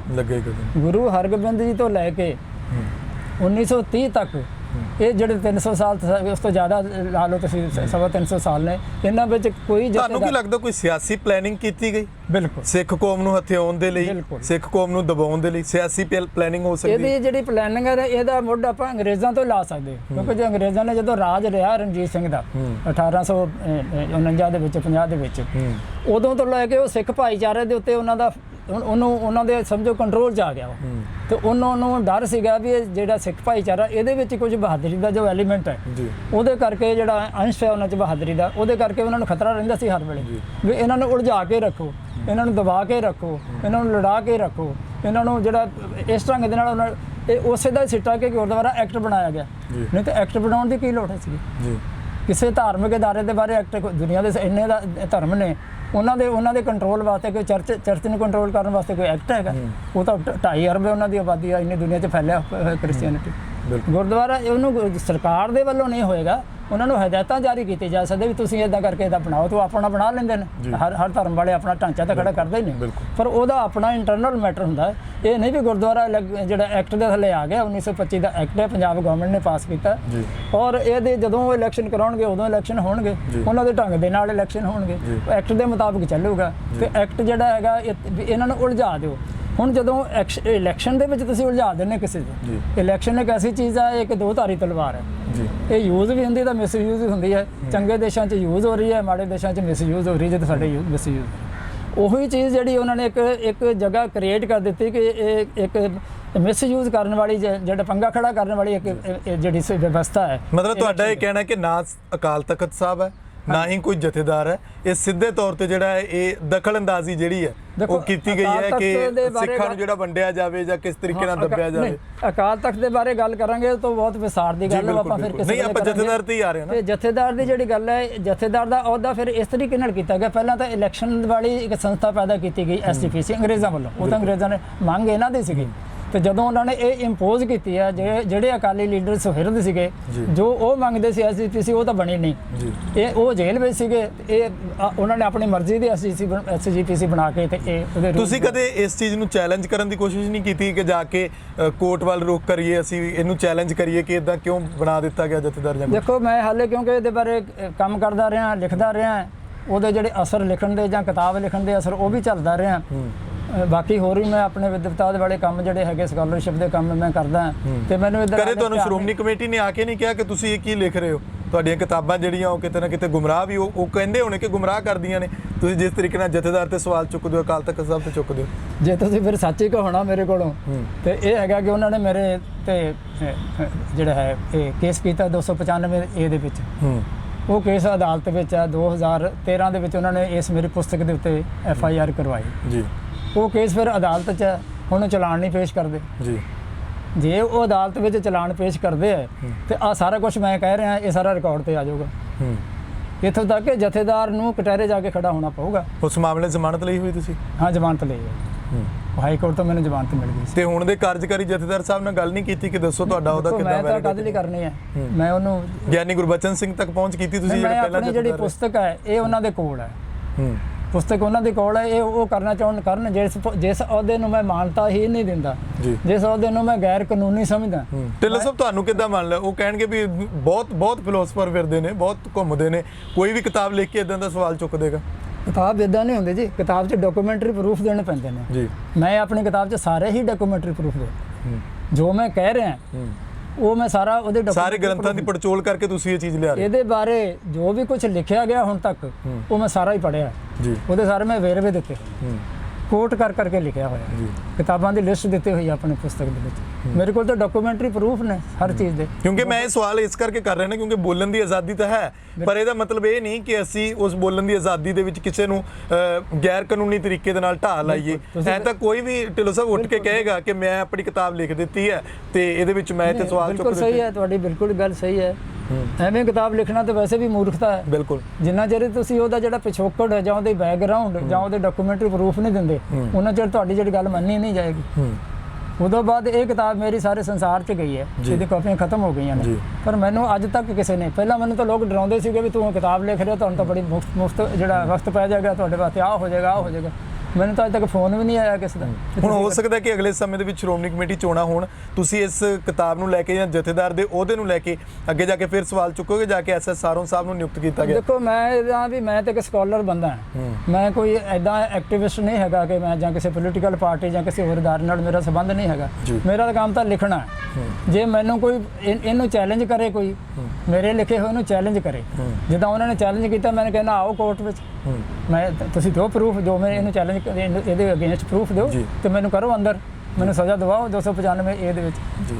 ਹੁਣ ਚਲਾਨ ਤਾਂ ਉਹਨਾਂ ਨੇ ਪੇਸ਼ ਕਰਨਾ, ਉਹ ਨਹੀਂ ਕਰ ਰਹੇ। ਖੈਰ ਜੇ ਕੋਈ ਮੈਨੂੰ ਆਏਗਾ ਤਾਂ ਮੈਂ ਉਹਦਾ ਜਵਾਬ ਦਿਆਂਗਾ ਜਾਂ ਇਹਦੀ ਮੈਂ ਰਿਵਾਈਜ਼ਡ ਐਡੀਸ਼ਨ ਕੱਢਾਂਗਾ, ਉਹ ਲਿਆਵਾਂਗਾ। ਹੁਣ ਆਪਣੀ ਗੱਲ ਇੱਥੇ ਇਹ ਆ ਗਈ ਜਿਹੜੀ ਮੈਂ ਅੱਗੇ ਕਰਨੀ ਹੈਗੀ ਕਿ ਜਿਹੜੇ ਇਹਦੇ ਅਧਿਕਾਰ ਹੈ ਇਹ ਜਥੇਦਾਰ ਨੂੰ ਦਿੱਤੇ ਹੋਏ, ਇਹ ਬੜੇ ਹੀ ਇਤਰਾਜ਼ਯੋਗ ਹੈ ਕਿ ਇਹ ਅਧਿਕਾਰ ਤੇ ਗੁਰੂ ਸਾਹਿਬਾਨ ਦੇ ਕੋਲ ਨਹੀਂ ਸੀਗੇ, ਕਿਉਂਕਿ ਜਿਹੜਾ ਸਿੱਖ ਧਰਮ ਹੈ ਗੁਰੂ ਸਾਹਿਬਾਨ ਦੇ ਨਾਮ ਤੇ ਚੱਲਦਾ ਹੈ ਤੇ ਗੁਰੂ ਸਾਹਿਬਾਨ ਦੀ ਵਾਲੀ ਗੱਲ ਨੂੰ ਤਾਂ ਅਸੀਂ ਮੰਨ ਹੀ ਨਹੀਂ ਰਹੇ। ਗੁਰੂ ਸਾਹਿਬ ਨੇ ਇਹ ਜਿਹੜੀ ਛੇਕਣ ਦੀ ਤਾਂ ਪਰੰਪਰਾ ਹੀ ਨਹੀਂ ਚਲਾਈ, ਉਹ ਤਾਂ ਗੜ ਨਾਲ ਲਾਉਂਦੇ ਸੀਗੇ, ਛੇਕਦੇ ਨਹੀਂ ਸੀਗੇ। ਗੁਰੂ ਸਾਹਿਬ ਦਾ ਤਾਂ ਫਲਸਫਾ ਜਾਂ ਉਹਨਾਂ ਦੀ ਜਿਹੜੀ ਵਿਚਾਰਧਾਰਾ ਜਾਂ ਉਹਨਾਂ ਦੀ ਅਪਰੋਚ ਸੀਗੀ, ਪਹੁੰਚ ਸੀਗੀ, ਉਹ ਸੀਗੇ ਗੜ ਨਾਲ ਲਾਓ। ਛੇਕਣ ਦੀ ਤਾਂ ਪਰੰਪਰਾ ਹੀ ਨਹੀਂ ਸੀਗੀ, ਸੰਮਣ ਕਰਨ ਦੀ ਪਰੰਪਰਾ ਨਹੀਂ ਸੀਗੀ। ਨਹੀਂ, ਜਿਹੜੇ ਗੁਰੂ ਸਾਹਿਬ ਦੇ ਵੇਲੇ ਸੀਗੇ ਰਾਮ ਰਾਈਏ, ਧੀਰ ਮਿਲੀਏ, ਕਹਿੰਦੇ ਰੋਟੀ ਬੇਟੀ ਦੀ ਸਾਂਝ ਨਹੀਂ ਕਰਨੀ, ਉਹ ਕਿਸੇ ਨੇ ਕਿਹਾ, ਉਹਨਾਂ ਨੇ ਕਿਸੇ ਨੂੰ ਨਹੀਂ ਕਿਹਾ। ਇਹ ਵਾਧੂ ਗੱਲਾਂ ਬਾਅਦ 'ਚ ਇਹੋ ਜਿਹੀਆਂ ਗੱਲਾਂ ਨੂੰ ਸਪੋਰਟ ਕਰਨ ਵਾਸਤੇ ਬਣਾਈਆਂ ਹੋਈਆਂ। ਇਹ ਕਿਤੇ ਵੀ ਨਹੀਂ ਲਿਖਿਆ। ਗੁਰੂ ਸਾਹਿਬ ਨਹੀਂ, ਗੁਰੂ ਸਾਹਿਬ ਬਦਲਾ ਲੈਣ ਤੇ ਕਿਸੇ ਤੇ ਨਾਰਾਜ਼ਗੀ ਕਰਨ ਦੇ ਤੇ ਲੈਵਲ ਤੋਂ ਹੀ ਉੱਪਰ ਸੀਗੇ। ਉਹ ਕਿਸੇ ਨੂੰ ਦੂਜਾ ਜੋ ਮਰਜ਼ੀ ਕਰੀ ਜਾਏ। ਮੈਂ ਜਿਹੜਾ ਰਸਤਾ ਅਪਣਾਇਆ, ਮੈਂ ਗੁਰੂ ਸਾਹਿਬ ਦੀ ਗੱਲ ਕਰਦਾ ਕਿ ਜਿਹੜਾ ਉਹਨਾਂ ਨੇ ਰਸਤਾ ਅਪਣਾਇਆ, ਉਹ ਕਹਿੰਦੇ ਅਸੀਂ ਤਾਂ ਉੱਤੇ ਚੱਲੇ ਜਾਣਾ, ਬਾਕੀ ਜੋ ਹੁੰਦਾ ਹੋਈ ਜਾਵੇ। ਸਹਿੰਦੇ ਸੀਗੇ, ਸਾਰਾ ਕੁਝ ਸਿਆ। ਉਹਨਾਂ ਨੇ ਆਪ ਜਾ ਕੇ ਕੁਰਬਾਨੀਆਂ ਦਿੱਤੀਆਂ ਨੇ, ਆਪਣੇ ਸਿਰ ਤੇ ਕਟਾਏ ਨੇ ਗੁਰੂ ਤੇਗ ਬਹਾਦਰ ਜੀ ਨੇ। ਉਹ ਇੰਨੀ ਗੱਲ ਤੇ ਨਹੀਂ ਵੀ ਇਹਨੂੰ ਛੇਕ ਦਿਓ, ਇਹਨੂੰ ਮੂੰਹ ਨਾ ਲਾਇਓ, ਇਹਦਾ ਰੋਟੀ ਬੇਟੀ ਦੀ ਸਾਂਝ ਉਹਨਾਂ ਨੇ ਨਹੀਂ ਕੀਤਾ। ਨਾ ਫਿਰ ਪ੍ਰਿਥੀ ਚੰਦ ਨੂੰ ਕੀਤਾ, ਨਾ ਧੀਰ ਬੱਲੀਆਂ ਨੂੰ ਕੀਤਾ, ਨਾ ਰਾਮ ਰਾਈਆਂ ਨੂੰ ਕੀਤਾ, ਕਿਸੇ ਨੂੰ ਨਹੀਂ ਉਹਨਾਂ ਨੇ ਕੀਤਾ। ਬਾਅਦ 'ਚ ਰਾਮ ਰਾਏ ਨੇ ਤਾਂ ਸਗੋਂ ਬੜੇ ਸਮੇਂ ਬਾਅਦ ਗੁਰੂ ਗੋਬਿੰਦ ਸਿੰਘ ਜੀ ਕੋਲ ਮਾਫੀ ਮੰਗ ਲਈ। ਉਹਨਾਂ ਨੇ ਕਿਹਾ ਠੀਕ ਹੈ, ਵੈਲਕਮ ਵੈਲਕਮ। ਉਹ ਤਾਂ ਗੜ ਲਾਉਂਦੇ ਸੀਗੇ।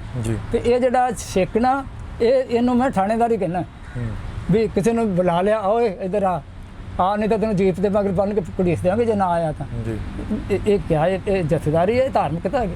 ਮੈਂ ਇਹਨੂੰ ਜਿਹੜੇ ਜਥੇਦਾਰ ਦਾ ਅਹੁਦਾ ਨਾ, ਜਿਹੜਾ ਖਾਸ ਕਰਕੇ ਇੰਪੋਰਟੈਂਟ ਗੱਲ ਮੈਂ ਜਿਹੜੀ ਇੱਥੇ ਕਹਿਣਾ ਚਾਹੁੰਦਾ, ਇਹ ਧਾਰਮਿਕ ਅਹੁਦਾ ਨਹੀਂ ਹੈਗਾ। ਜੀ ਐਡਮਿਨਿਸਟ੍ਰੇਟਿਵ ਪ੍ਰਬੰਧਕੀ ਪੱਖੋਂ ਤੇ ਇੱਕ ਗੈਰ ਕਾਨੂੰਨੀ ਅਹੁਦਾ। ਜੀ ਦੂਜੇ ਪਾਸੇ ਸਿੱਖ ਧਰਮ ਦੇ ਨਾਲ ਇਹਦਾ ਕੋਈ ਸੰਬੰਧ ਨਹੀਂ ਹੈ। ਸਿੱਖ ਧਰਮ ਦਾ ਸੰਬੰਧ ਜਿਹੜਾ ਹੈਗਾ ਉਹ ਗ੍ਰੰਥੀ ਤੇ ਜਾ ਕੇ ਖਤਮ ਹੋ ਜਾਂਦਾ। ਹਾਲਾਂਕਿ ਪੁਜਾਰੀ ਵਿਵਸਥਾ ਨਹੀਂ ਹੈਗੀ ਸੀਗੀ, ਗੁਰੂ ਸਾਹਿਬ ਨੇ ਤਾਂ ਪੁਜਾਰੀ ਵਿਵਸਥਾ ਨੂੰ ਵੈਸੇ ਹੀ ਉਹਦੇ ਅਗੇਂਸਟ ਸੀਗੇ, ਉਲਟ ਸੀਗੇ। ਪਰ ਇਹ ਜਥੇਦਾਰ ਦਾ ਉਹਦਾ ਇਹ ਕੋਈ ਧਾਰਮਿਕ ਜਿਹੜੀ ਹੈਗੀ ਉਹਦੀ ਕਾਰਗੁਜ਼ਾਰੀ ਹੈ, ਉਹਦੀ ਤਾਂ ਕੋਈ ਹੈ ਹੀ ਨਹੀਂਗਾ। ਠੀਕ ਹੈ, ਧਾਰਮਿਕ ਫੰਕਸ਼ਨਿੰਗ ਕੋਈ ਨਹੀਂ ਹੈਗੀ। ਠੀਕ ਹੈ ਢਿੱਲੋਂ ਸਾਹਿਬ, ਸ਼ੁਕਰੀਆ। ਅਸੀਂ ਅੱਗੇ ਵੀ ਤੁਹਾਡੇ ਨਾਲ ਇਸ ਵਿਸ਼ੇ ਦੇ ਉੱਤੇ ਗੱਲਬਾਤ, ਜੋ ਤੁਸੀਂ ਕਹਿਣਾ ਚਾਹੁੰਦੇ ਹੋ, ਤੁਹਾਡੇ ਸਾਰੇ ਕਲਾਸਿਸ ਬਹੁਤ ਧੰਨਵਾਦ। ਬੜੀਆਂ ਗੱਲਾਂ ਰਹਿ ਗਈਆਂ ਨੇ, ਪਰ ਤੁਹਾਡੇ ਸਮੇਂ ਦੀ ਸੀਮਾ ਹੈ, ਬਿਲਕੁਲ ਉਹਨੂੰ ਧਿਆਨ 'ਚ ਰੱਖਣਾ ਬੜਾ ਜੀ। ਬਿਲਕੁਲ, ਜ਼ਰੂਰੀ ਹੈ। ਅਗਲੀ ਵਾਰੀ ਫੇਰ ਅਸੀਂ ਡਾਕਟਰ ਇਕਬਾਲ ਸਿੰਘ ਢਿੱਲੋਂ ਨੂੰ ਤੁਹਾਡੇ ਰੂਬਰੂ ਕਰਾਂਗੇ। ਜਥੇਦਾਰ ਦੇ ਉਹਦੇ ਉੱਤੇ ਸਵਾਲ ਬੜੇ ਇਹਨਾਂ ਨੇ ਚੁੱਕੇ ਨੇ, ਜਿਹਦੇ ਜਵਾਬ ਨਾਲੋਂ ਨਾਲ ਮੈਂ ਵੀ ਸਵਾਲ ਕੀਤੇ। ਤੁਹਾਨੂੰ ਕਿਸ ਤਰ੍ਹਾਂ ਦੇ ਲੱਗੇ ਇਹ ਵਿਚਾਰ, ਤੁਸੀਂ ਇਸ ਬਾਰੇ ਆਪਣੇ ਵਿਚਾਰ ਕਮੈਂਟ ਕਰਕੇ ਰੱਖ ਸਕਦੇ ਹੋ। ਅਗਲੇ ਸਮੇਂ ਦੇ ਵਿੱਚ ਅਸੀਂ ਫੇਰ ਤੋਂ ਤੁਹਾਡੇ ਰੂਬਰੂ ਹੋਵਾਂਗੇ। ਸ੍ਰੀ ਅਕਾਲ ਤਖਤ ਸਾਹਿਬ ਦੀ ਹੋਂਦ ਨੂੰ ਲੈ ਕੇ ਵੀ ਕਈ ਤਰ੍ਹਾਂ ਦੇ ਸਵਾਲ ਚੁੱਕਦੇ ਨੇ। ਕੋਸ਼ਿਸ਼ ਕਰਾਂਗੇ ਕਿ ਸ਼੍ਰੋਮਣੀ ਕਮੇਟੀ ਜਾਂ ਜਥੇਦਾਰ ਸਾਹਿਬ ਮੌਜੂਦਾ ਜਾਂ ਸਾਬਕਾ ਜਥੇਦਾਰ ਸਾਹਿਬ ਤੱਕ ਪਹੁੰਚ ਕਰਕੇ ਇਹਨਾਂ ਸਵਾਲਾਂ ਦੇ ਜਵਾਬ ਉਹਨਾਂ ਤੋਂ ਵੀ ਲਏ ਜਾਣ ਕਿ ਜਥੇਦਾਰ ਦੀ ਹੋਂਦ ਕੀ ਹੈ, ਸ੍ਰੀ ਅਕਾਲ ਤਖਤ ਸਾਹਿਬ ਦੀ ਹੋਂਦ ਕੀ ਹੈ, ਕਿਸ ਤਰ੍ਹਾਂ ਅਕਾਲ ਤਖਤ ਸਾਹਿਬ ਅਕਾਲ ਬੁੰਗੇ ਨੂੰ ਸ੍ਰੀ ਅਕਾਲ ਤਖਤ ਸਾਹਿਬ ਦਾ ਨਾਮ ਕਿਸ ਤਰ੍ਹਾਂ ਦਿੱਤਾ ਗਿਆ, ਜਥੇਦਾਰ ਨੂੰ ਕਿਸ ਤਰ੍ਹਾਂ ਥਾਪਿਆ ਗਿਆ, ਕਿਉਂ ਥਾਪਿਆ ਗਿਆ, 1925 ਤੋਂ ਪਹਿਲਾਂ ਕਿਉਂ ਨਹੀਂ ਸੀ ਹੁੰਦਾ। ਸਾਰੇ ਸਵਾਲਾਂ ਦੇ ਜਵਾਬ ਅਸੀਂ ਤੁਹਾਡੇ ਤੱਕ ਲੈ ਕੇ ਜ਼ਰੂਰ ਹਾਜ਼ਰ ਹੋਵਾਂਗੇ। ਮੈਨੂੰ ਸੁਖਵਿੰਦਰ ਸਿੰਘ ਨੂੰ ਇਜਾਜ਼ਤ ਦਿਓ। ਲੋਕਰਾਜ ਚੈਨਲ ਪੰਜਾਬੀ ਨੂੰ ਸਬਸਕ੍ਰਾਈਬ ਕਰੋ। ਧੰਨਵਾਦ।